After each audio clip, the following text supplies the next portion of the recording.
All right, we're now ready.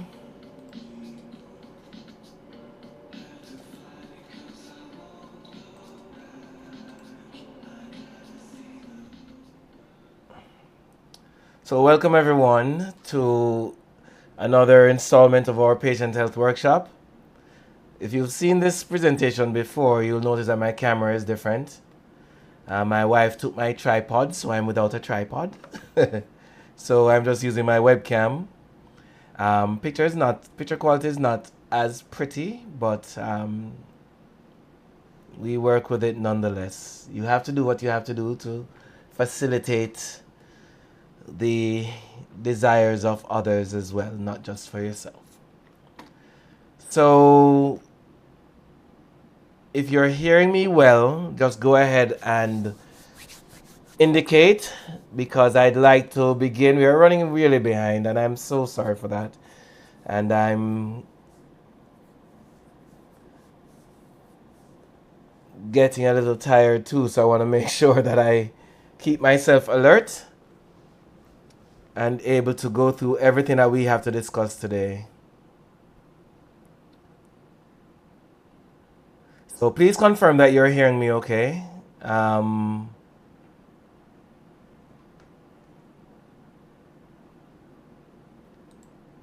Perfect.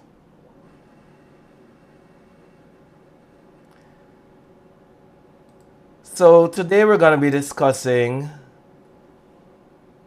the 7 keys to getting and staying well.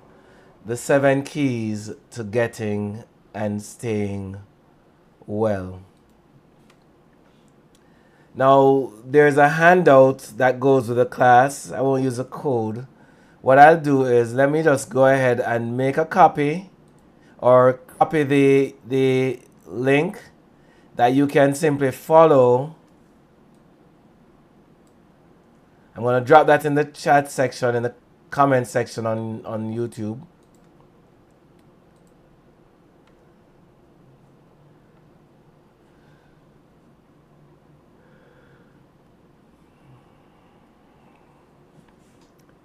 Please follow this link to download the handout for this class.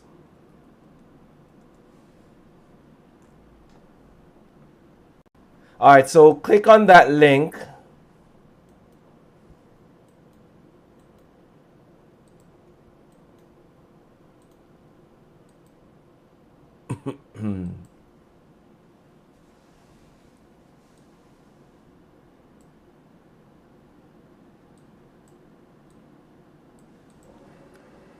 Click on that link, see if you can just get to the download section of the class so you can be alerted or be aware of what we're going to be discussing even ahead of time, yeah?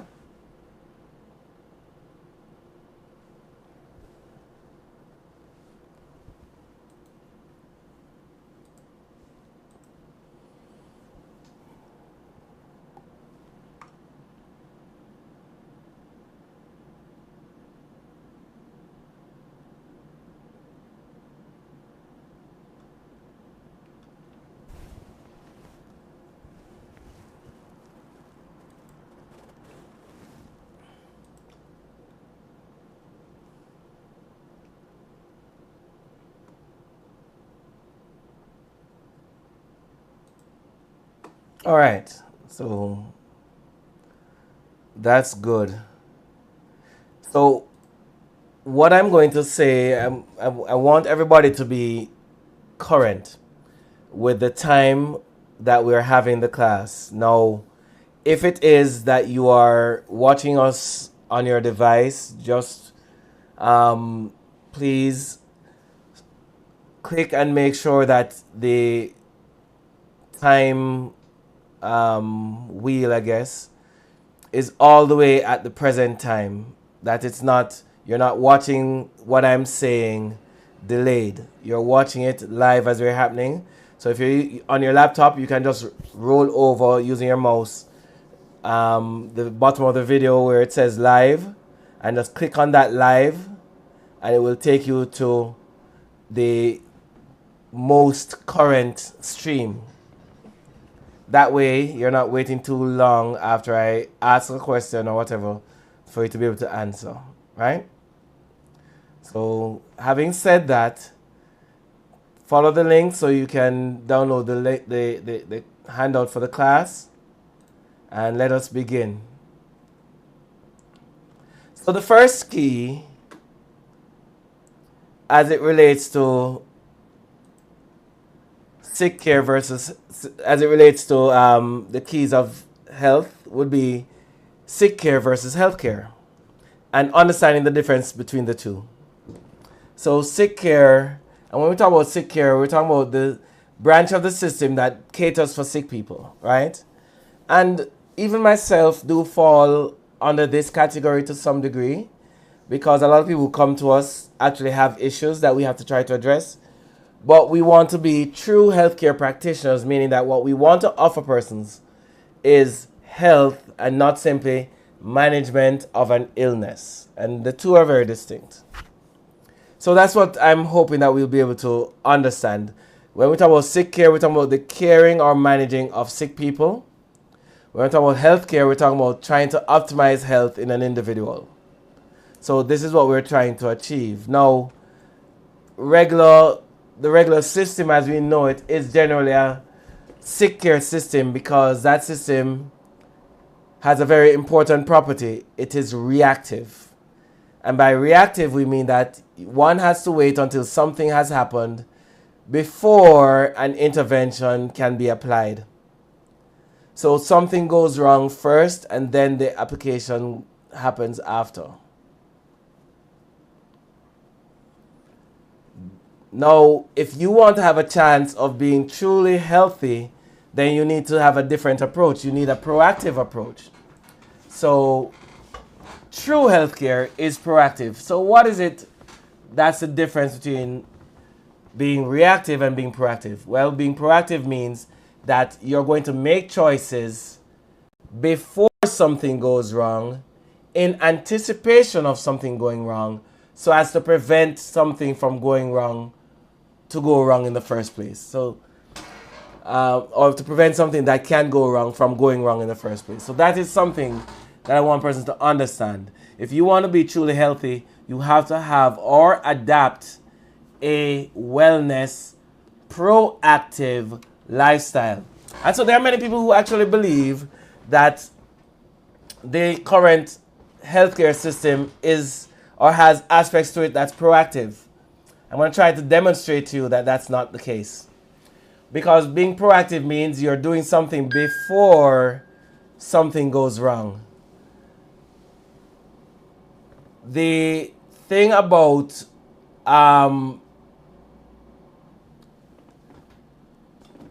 the model that we are looking at, as we call it, the healthcare system, is that even when it comes to blood work or doing imaging or diagnostics, all of that still depends on finding something that has gone wrong. So when you do your blood work, you're not preventing something from happening. You're preventing something from getting worse. Because the best that blood work can do is show you when something is going bad or something has already gone bad. You want to know before it goes bad so as to prevent it from going bad in the first place. Now, once it changes in your blood, it's already too late. It's already changed. Once it changes in your urine, it's already off. You want to do something before any illness is manifested, before any test can show you a positive result, right? And so this is why those who are in the naturopathic world or the natural world, they tend to be focused on trying to prevent things. And the other reason we have to focus on preventing things is because the interventions that we use are not interventions that are very forceful interventions. What we use primarily would be interventions that for the most part, simply just works with the body to restore health. And those interventions that we do might not be adequate to handle a full-blown disease. So we have to try to catch this thing early or earlier to give you a chance of recovery before it gets to a point that it is considered a disease. Lifestyle stress is the main cause of illnesses, and most people who are sick, in fact, and most people who go to hospitals are there because of a lifestyle disease. Most people are not in the hospital because of a gunshot wound or a motor vehicle accident. Even though many people get injured or get hurt that way, the majority of people that are in hospitals are there because they've made poor choices with their lives. They've made poor choices with their lives, and these choices result in lifestyle diseases that we call non-communicable diseases. We have to do something better. And so the way that we go about trying to get people to change their behavior so that you can move from a wellness mindset from an illness mindset to a more wellness mindset is by changing the way we think. Our thoughts are more the rudder that directs our beings. How we think determines our actions.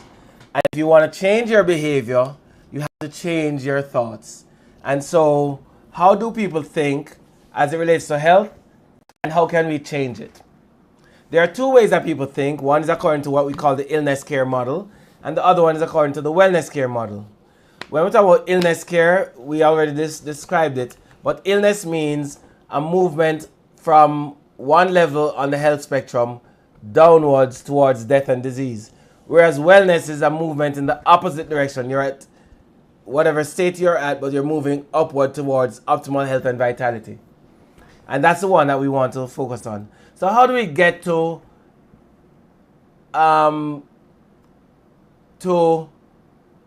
accentuate our healthy outcomes? How do we do that? Well, if it is that we have a problem, we can't simply just say, well, let me just take this because it will make me feel better. Because some of the things that we will take or do to feel better may actually cost us in the long run. And this is important to realize. So rather than simply saying, what can I take to feel better, like a Panadol or whatever, you ask the question, what do I need to do in order to get better? Because getting better must be a preferred outcome than simply saying you want to feel better. There are many drugs on the market today that are capable of helping somebody to feel better, have less symptoms, be in less pain, manifesting less disease, while at the same time not doing anything to address the underlying issues.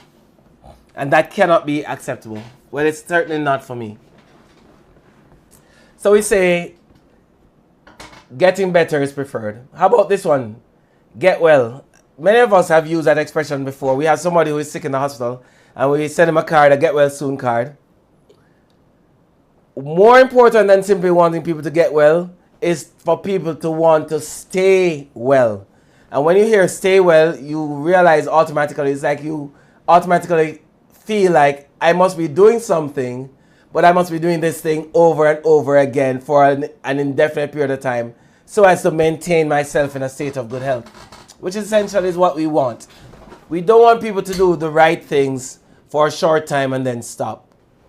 We want you to do the right thing over a period of time so that your bodies can heal, and then we continue to do the right things so that your bodies remain healthy. So staying alive is not the overall goal of the healthcare, it's not the best goal for measuring health outcomes. Staying alive is one of the ways that people oftentimes point to and say, you know what, this person is doing well because this person outlived that person, or because this person lived to be 90, so they were healthy. There are many, many very sick 90-year-olds, 80-year-olds, 70-year-olds. But I'm going to actually say something very interesting that you might not realize. The average 100-year-old person right now is actually healthier than the average 80-year-old person right now. The average 100-year-old person right now is healthier than the average 80-year-old person right now. Anyone has any thoughts on that?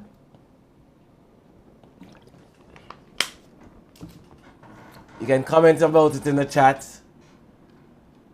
Any thoughts on what I just said? The average 100-year-old is healthier than the average 80-year-old.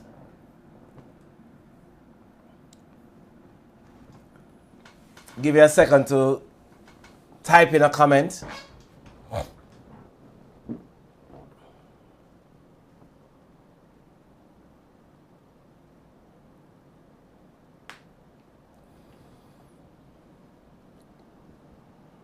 And the reason is simple. Most people who are sick end up dying before they reach 100. And for you to live to be 100, you generally have to be in good health. Generally, you have to be in good health. But the average 80-year-old is not in good health. But the average 100-year-old generally would be in good health, but there are not very many of them. But the average person who lives to be 100 typically is pretty healthy. And usually it's not diabetes or heart disease or cancers that's killing somebody over 100. When you live to be over 100, typically your heart just stop.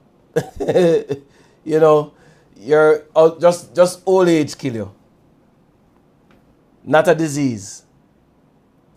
And most of the people who are older, actually, they live very different lifestyles when compared to those who are younger.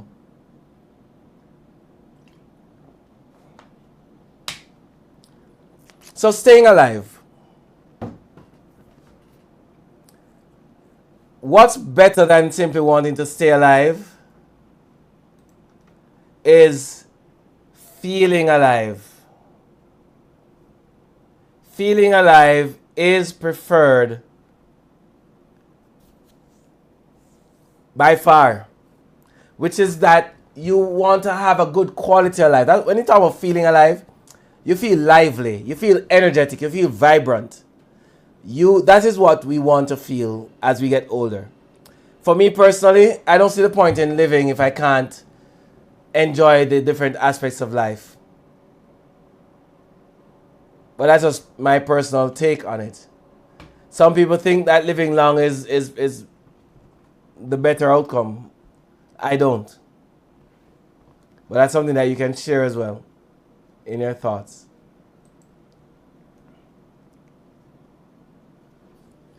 Now here's a question for you.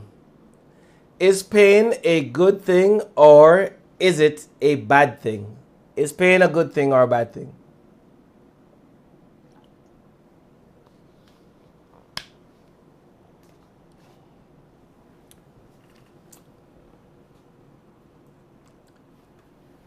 Irrespective of what your thoughts are on that matter, one thing's for sure is that pain alerts us that something has changed and needs our attention. Pain warns us that something is different. Something has changed and needs our attention. Very important. Now, there's a problem with pain, and the problem with pain is that you can't always trust pain to tell you when something is wrong, you know. Pain don't always tell you when something is wrong. You can have cancer that's ravaging your body, but no pain associated with it. And so you feel like you're fine.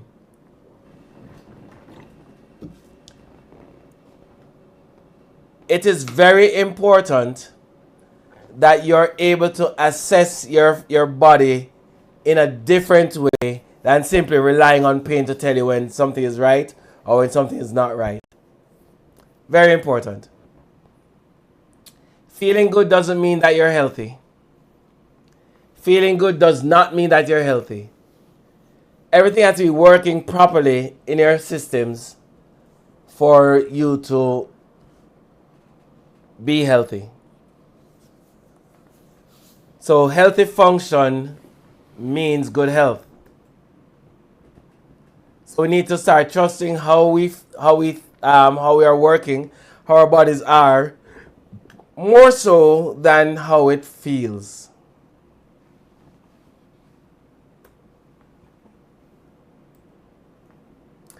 So in this slide, we have different systems of the body. And of the various systems of the body, we see that there's the immune system, digestive system, cardiovascular, etc., endocrine, reproductive, all of these systems. Do you know that every one of our systems of our body has to communicate with the other systems of our body in order to work?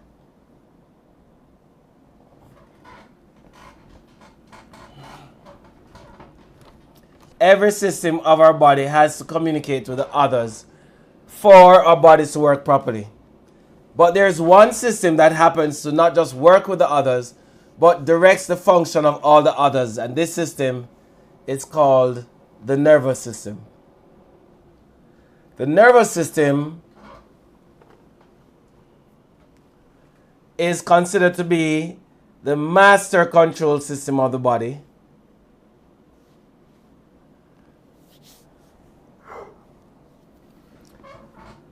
Now, the thing about the nervous system is that the nerves that travel from the spine, from the brain, and so on, has to exit the body through the spinal, or exit the spine through the spinal cord, or exit the spine through these nerves, through these openings, and then go out to the various parts of the body.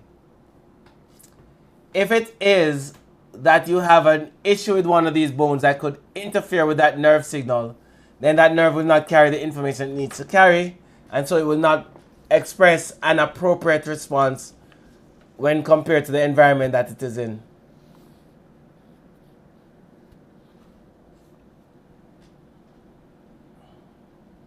We call misalignments of the spine a vertebral subluxation.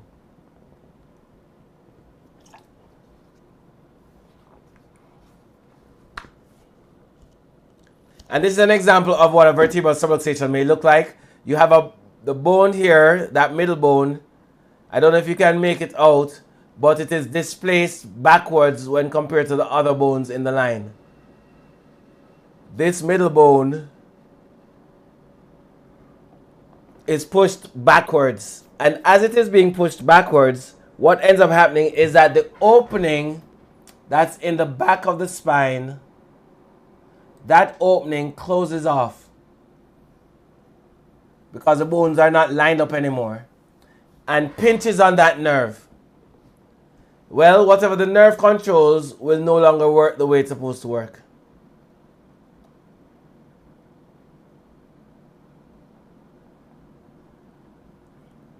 Now, the thing that will cause this, as I indicated before, would be a pinched nerve. That's when something, either the bone or the cartilage, presses on the nerve and irritates its function. The other thing is a slip disc. A slip disc is where the cartilage between the bones, and if you look at this red one, you can see that it is no longer lined up in line with the rest of the bone. It's pushed way out and bulging. This is kind of what ends up happening when you have a shift in the spine, is that you have a slip in the disc. Slip discs cause pinched nerves. That's how we use those two in a sentence. Slip discs will cause pinched nerves. And we are very familiar with both of those terms. The next thing is our fourth key, which is lifestyle stresses and how it impacts our health. Because lifestyle stress is what leads to the overall breakdowns in our bodies, and they cause misalignments of our spine and other areas to not function the way they should function.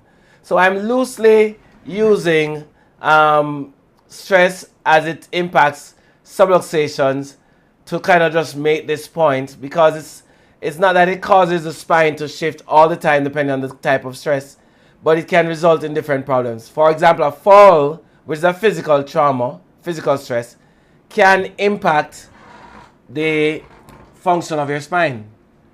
But when you're talking about an emotional stressor, the spine is not usually impacted to the same degree.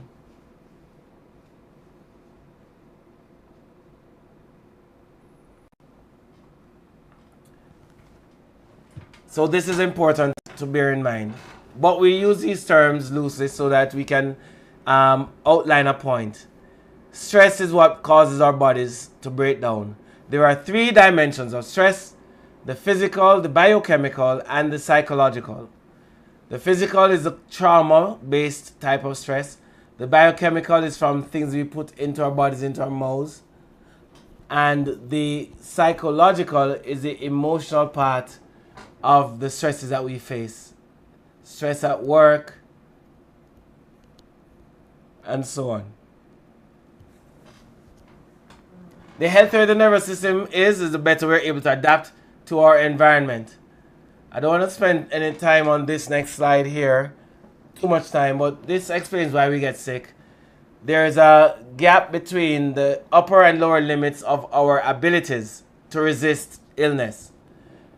The higher the upper limit is, or the wider the gap is the better we can cope with our environment. If it turns out that our upper limit to cope has gone down,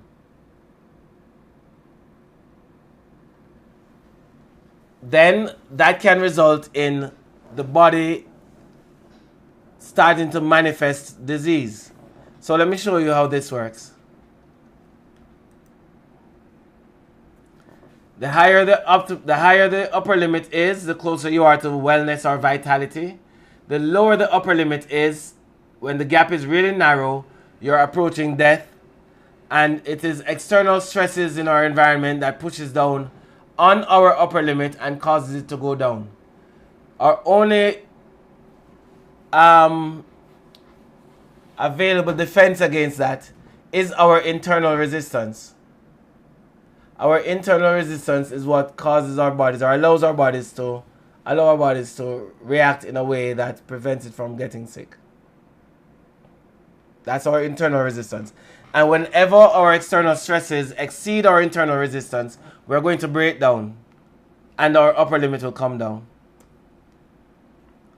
But once our gap is wide enough, then all the experiences of life hopefully should occupy that band, and so it never exceeds our ability to respond to it. So we don't get sick, we don't break down.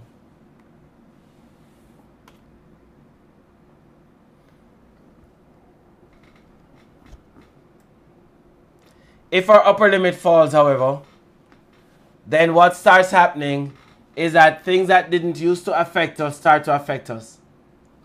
Because now our potential has been lowered, our ability has been reduced, and so things that once did not cause us to get sick, we're now getting sick because of it. And there are many things that will cause the spine to, or not the spine, but to cause our bodies to not be able to adapt to our environment. Many things. But the bottom line is, it's our inability to adapt to the environmental stresses that will cause our bodies to break down. That is the bottom line. So the healthier the nervous system is, the wider our gap, the better we're able to cope with our environment. Chiropractic care improves nervous system function, and so it is considered as one of those things that can widen our gaps.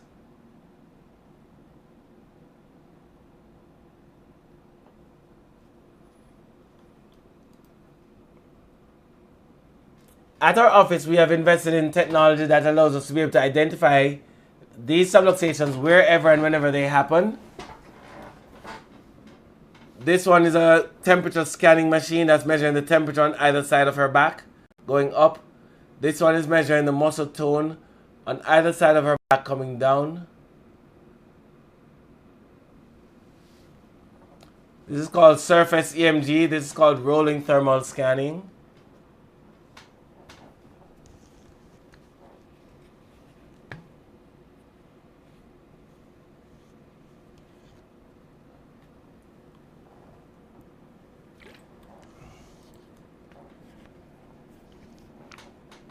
Now, there are many people who ask questions as to what is a chiropractor. What do we do? Chiropractors, generally speaking, work with their hands, use their hands, sometimes with the aid of different tools, to try to restore the body back to optimal health. But the impact of the chiropractic adjustment, because the focus is usually via the spine, ends up changing the way the nervous system operates and how the brain perceives the body. There's a little test that was done to kind of demonstrate this fact, and this is with a lady who was told to perform a simple task, wiggle her left ankle, and this is what we saw on the MRI after that task, or when she did that, while doing that task. Over here on the right hand side, we now see that there are fewer areas of light in this post-adjustment time, which suggests that there is better communication between the brain and the body.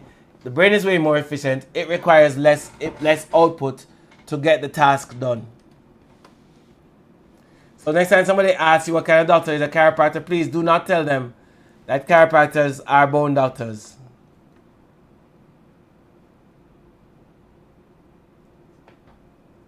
Let them know that we are nervous system doctors. Chiropractors are not bone doctors. We are nervous system doctors, because what we do will impact the nervous system way more than anything else. I'm also a chiropractic neurologist, which means I have a special training to do certain things. These things include assessing brain function and trying to see if we can improve them. And we do this using different types of exercises, different types of therapies, to see what we can do to improve the overall state of the individual. And there are many different types of conditions that are treated with chiropractic neurology, and I'm going to share some of those. But chiropractors, generally speaking, realign the spine, whereas the chiropractic neurologist will retrain the brain.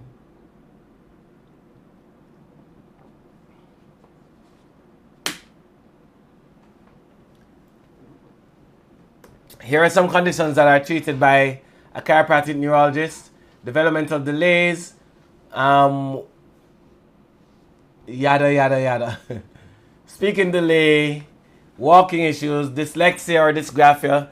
Dyslexia is inability to read or difficulty reading. Dysgraphia is inability to write or difficulty writing. But there are other things as well, like ADHD and different things that we treat as well. So might be worth investigating if we can help a loved one.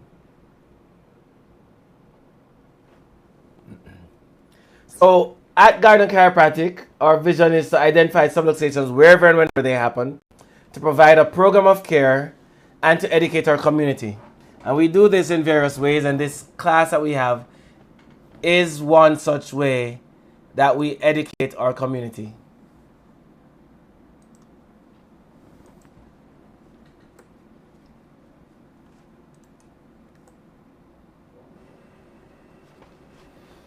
Now, the last key is this. It's taking responsibility. The key to success in getting and staying well is for you to take responsibility for your health and well-being. We have to take responsibility for our health. We can't simply sit there. And allow our bodies to break down and do nothing about it. We are responsible for our health. It is our responsibility to take the right things to prevent our bodies from getting sicker, especially in the long term. So we have to be wise about what we do.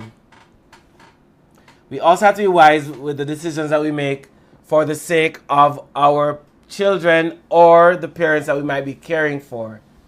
So if we're caring for anybody, we have to be very careful. There's a video testimonial, several video testimonials on our YouTube page. Please feel free to watch some of these.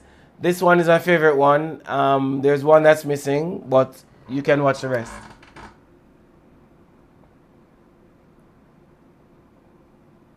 This special offer, there is a special offer that I'm making to all of you who are joining us here on this platform for this presentation. The offer is simple. The offer is that if you are a new patient, which means you have not yet had a new patient examination here at the office, you will receive a 40% discount off your new patient exam, as well as the neurospinal scan fees.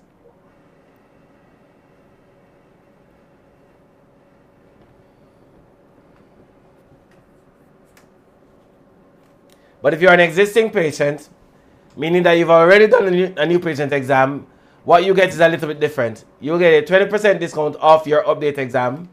And the update exam is almost the same cost as the new patient exam. So it's 20% off of that. A referral discount if you were sent to the office is offered to you as well.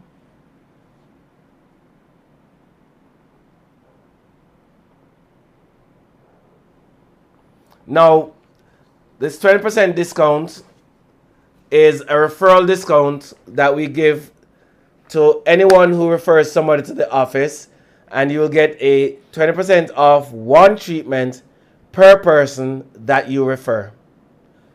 20% discount off one treatment per person that you refer, in addition to that 20% discount off your update exam. Now, understand that it doesn't really matter whether or not you have done your update exam. Once you refer somebody, as many people as I referred, you will get a 20% discount. They will also get a 20% discount off their new patient exam if you refer them. So anyone that you refer to the office, if you just tell them to call the office and they don't know your name, then they have to pay full fee and you won't get any benefit. But if you tell them, if the person who calls to make the appointment gives us your name as the person who referred them, then what ends up happening is that you are now able to access the benefit of the discount for the person, and you will be called, or not necessarily called, but the next time you come to the office, you'll be told that you have that credit on your account because somebody came in. So it's important that you share the message, and it's also important that you let them know your name.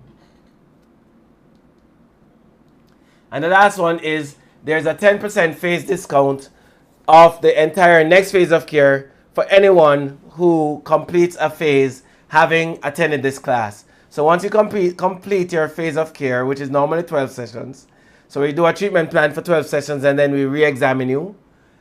That re-examination fee is what the 20% discount will be based on. But you will get, if you choose to continue treatments, or if we suggest that you do more treatments and you agree, then you will get that 10% discount off the entire next phase of care. And that next phase of care is going to be 12 treatments at that 10% discount, which is a lot more money, dollar-wise, saved than the 20% discount, the 40% discount for the new patient exam. So these are the things that I wanted to point out. I'm going to end the presentation here, but I'll answer a couple questions if you have any. I see one already, so I'm going to try to answer that.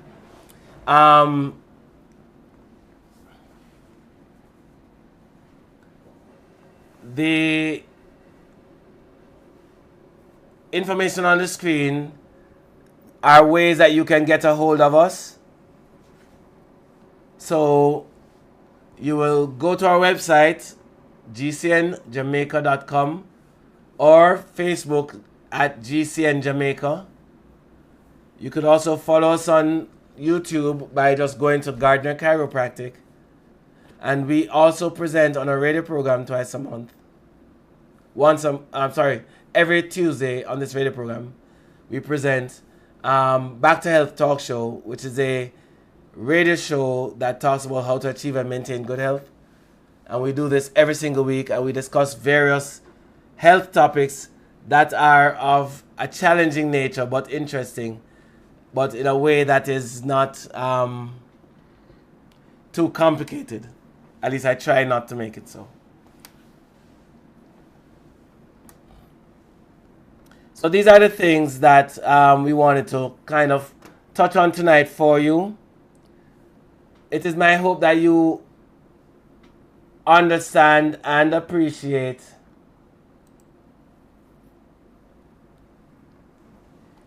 the time that we got to spend together. So I'm looking forward to being able to spend this time with a new group, which may include some of you, next month as well, which is the third Thursday of next month. I think it's the 20th of June. So look for us on the third Thursday of the month of June. And that should help us to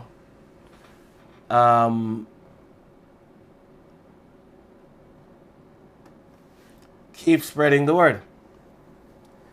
So thank you very much, and I'm gonna release you guys.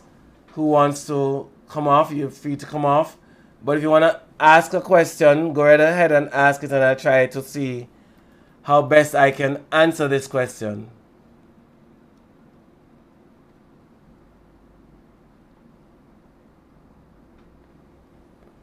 So Doreen asked the question, can you tell me where Dr. Liebert is? I'm in pain and I'm not hearing from him since last month. Well, Dr. Liebert was out of the country, and Dr. Liebert is a neurosurgeon, for those who are interested in finding out. But he was out of the country, but I understand that he's back now. So please try calling his office again. He should be back now. Yeah, he should be back now. Alright, so the next one. My arms, good night, Dr. Gardner. My arms, I cannot use my hands. Can you help me? I don't know. It depends on why it is that you're not able to use your arms or hands. So please make an appointment so you can come in so we can evaluate you and try to find the best course for you. Alright?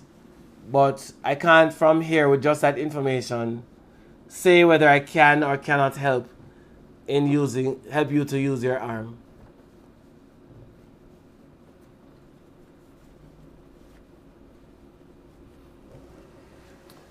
And without any further questions, make sure please that your name is in the chat section and that you send an email to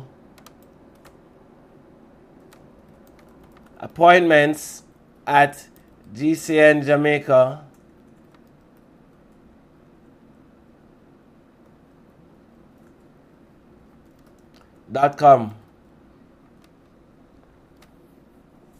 And somebody will be able to answer you. You could also send us a WhatsApp to our office number 978-1050, which is a new facility where we're now able to send WhatsApp via the landline. So please select that number.